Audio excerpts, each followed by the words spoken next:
Good afternoon, everyone, and welcome back to i6 Journey.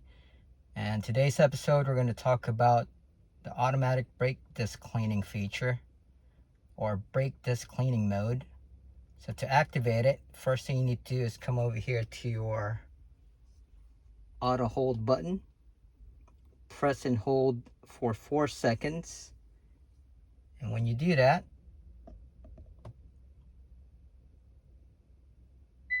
there you go. Brake disc cleaning is on.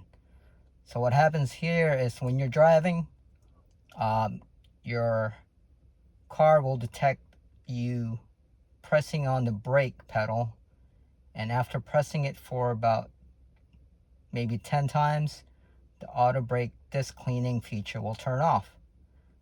You can do it on the auto hold button by holding it once again for 4 seconds, and you hear that beep and it says disc brake cleaning off. All right, guys, like and subscribe my channel.